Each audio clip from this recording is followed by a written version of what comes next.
நண்பர்கள் அனைவருக்கும் வணக்கம். இன்னைக்கு நம்ம அந்த வீடியோவில் ரேஷன் அட்டைதாரர்களுக்கு மிக முக்கியமான அறிவிப்பு ஒன்று வெளியாகியிருக்கு. ஸோ அது என்ன அறிவிப்பு அப்படிங்கிறத இப்போ நம்ம பார்த்துடலாம். தமிழக ரேஷன் கடைகளில் இலவசமாக அரிசி, மலிவு விலையில் பருப்பு, சர்க்கரை, கோதுமை உள்ளிட்ட மளிகை பொருட்கள் வழங்கப்பட்டு வருகின்றன.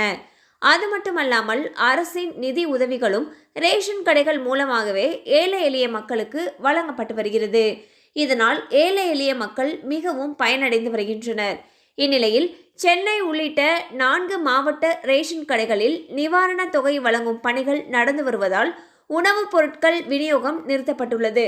அடுத்த 3 நாட்களுக்கு நிவாரணத் தொகை வழங்கும் பணிகள் முழு வீச்சில் நடைபெறும் என்று கூறப்பட்டுள்ளது.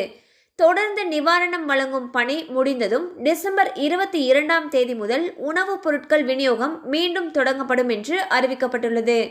ஸோ பார்த்தீங்கன்னா மிக்ஸாம் புயல் காரணமாக ஏற்பட்ட வெள்ள பாதிப்புக்கான நிவாரணத் தொகை வழங்கிட்டு வராங்க. சென்னை உள்ளிட்ட 4 மாவட்டங்களில் இந்த நிவாரணத் தொகையானது வழங்கப்பட்டு வருகிறது. இந்த நிவாரணத் தொகை வழங்கக்கூடிய பணி நடைபெற்று வர்றதுனால அடுத்த 3 நாட்களுக்கு மேலே, அதாவது டிசம்பர் 22ஆம் தேதியிலிருந்து தான் உணவுப் பொருட்கள் விநியோகம் செய்யப்படும்னு சொல்லியிருக்காங்க.